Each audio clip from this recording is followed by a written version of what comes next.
Bonjour à tous et bienvenue pour ce nouvel opus de Et pour quelques couronnes de plus. Au menu aujourd'hui, une des deux parties que j'ai été faire au club des SSL, les sympathiques, je ne sais plus quoi, sympathiques supporters ludiques, sympathiques, enfin en tout cas c'est des gars très sympathiques. Donc j'ai pu faire deux parties, une première contre Coincos, pardon, celle que vous allez voir, et une deuxième contre Balthazar qui sera le prochain rapport de bataille. Quankos, c'est un joueur ménote et mignon, et là il s'est mis un petit peu à Syrah, donc il avait deux listes, Ocean ou Ran.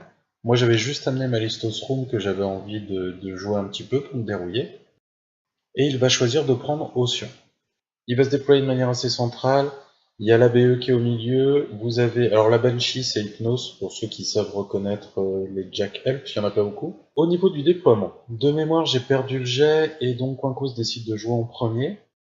Donc il y a l'ABE avec deux jacks à côté, les Invictors à droite, les Stormfall archers à gauche avec le sniper de mémoire, et il y a les MHSF qui sont en position plutôt centrale. En face, moi je déploie mes jacks centralement aussi, à chaque fois j'essaye d'équilibrer les blasters et les gunners, histoire d'avoir un spread de chaque côté. La seule chose que je veux en fait, c'est avoir Kelbelloc face au Stormfall archer, parce que je vais pouvoir tirer plus loin et les éliminer, grâce à Snipe. Et autrement, je mets mes deux unités de Kayazi face aux Invictors, parce que je sais qu'elles vont les manger. De mon côté, j'ai aussi un proxy. Le Rokram, en fait, c'est un driller. Donc, en gros, les deux Jack lourds nains sont identiques. Là, ce que vous me voyez mesurer, en fait, c'est la portée de menace des Strike Force. Je mets Kelbelloc et le Beaucourt de façon à ce qu'ils soient hors de portée de mouvement plus Quicken plus tir des MHSF. Et c'est au premier tour Syrah, et ça va être assez simple, tout le monde va courir. Donc Quicken va être mis sur les Magenter Strike Force, et Hypnose va recevoir Admonition. Donc sinon, tout le monde se met en place. À mon tour, j'ai deux objectifs, tuer un petit peu de Stormfall Archer pour limiter le fit, et m'occuper d'une partie des MHSF. Ils sont vraiment regroupés, donc c'est nickel pour mon artillerie. Le seul problème, c'est qu'ils sont furtifs, mais j'ai Renault. Donc en fait, je vais essayer de repérer quel MHSF est le plus central. Renault va le rendre visible, il va plus être furtif. Et donc à ce moment-là, j'ai mon artillerie qui va avancer et qui va tirer. Je vais rater bien que je sois sous Fire for Effect, mais la déviation va être minime et je vais réussir à en tuer 5 de mémoire. Pour les Stormfall archers, Quankos s'est bien mis à plus de 14 pouces de Kelbelloc, histoire que je puisse en tuer qu'un si jamais j'avance. Mais il avait oublié que je suis une armée de mercenaires, donc Snipe peut aussi le mettre sur Kelbelloc. C'est ce que je fais, je tue deux Stormfall. Pour le reste, ça va être du positionnement, la seule chose que je regarde vraiment, c'est que je mets les Kayazi hors de portée de marche plus tir des Invictors. Quankos a vraiment peur du tir dans ma liste, plutôt à juste raison. Là, il a vu que pour mon premier tour, j'ai pas fité, donc il va essayer d'en profiter pour me faire le plus mal possible au tir. Ça va donc être son tour de fit. Il commence par activer les Stormfall qui vont tirer sur mes deux gunners, mais ça va rien faire. Après, il avance Hypnose qui doit tirer sur un gunner. Malheureusement, il avait mal calculé la distance de tir. Il avait compté le bonus de portée de la BE alors qu'Hypnose n'avait plus à portée.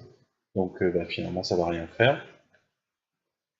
De l'autre côté, Ocean va s'avancer, il va fitter. Malheureusement, dans la portée de fit, je vais juste avoir mes deux drillers. C'est un petit peu gênant, mais les drillers, je peux les perdre. C'est pas la force de la liste. C'est vraiment utile, mais on peut faire sans. Tout le monde va tirer dessus. Les Invictors vont aussi claquer leur mini-fit. Alors j'ai un Beaucourt qui va encaisser un petit tir. Donc ça va sauver un petit peu mes drillers. Il a pas trop de chance, il y a, je crois que c'est 3 MHSF ou 2 qui font un Douglas pour toucher. Donc ça c'est plutôt bon pour moi. Au final, il va tuer un driller et il va bien abîmer le deuxième. Il y a peut-être un gunner qui va subir un petit peu de dégâts aussi, mais ça va pas donner grand chose de plus.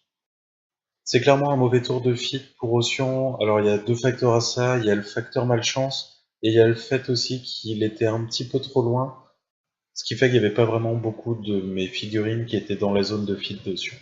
Malheureusement pour Quankos, ça va être la double peine. Exterminate! Exterminate! Pour profiter de son fit, il a dû avancer ses figurines et elles sont maintenant à portée des miennes. Donc je vais commencer d'abord en haut, j'ai mes Kayasi qui sont à portée de ces Invictor.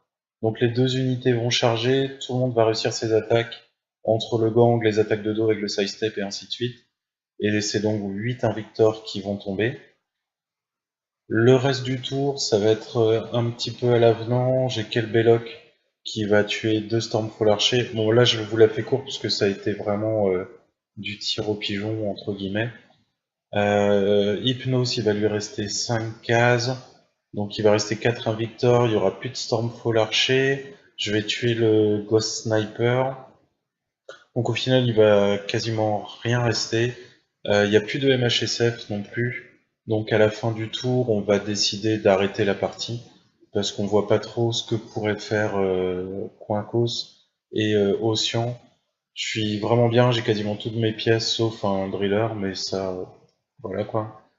Et j'ai encore des beaux cours et Bullet Dodger pour protéger Osroom qui en plus est derrière le mur vu qu'il n'y a pas de killbox. Donc au final, partie très courte, ce qui a desservi Coincos, c'est qu'il a peut-être un peu trop eu peur d'Osroom. Il a voulu le faire mal très très vite. Ça l'a obligé à s'exposer et la contre-attaque a fait vraiment très mal. Ce qui lui a fait mal aussi, c'est perdre quasiment la moitié des MHSF dès le début. Quand il y a de l'artillerie en face, faut vraiment, surtout avec Reynolds, faut vraiment pas hésiter à s'écarter. Donc voilà, j'espère que ce court rapport vous aura plu et je vous dis à très bientôt.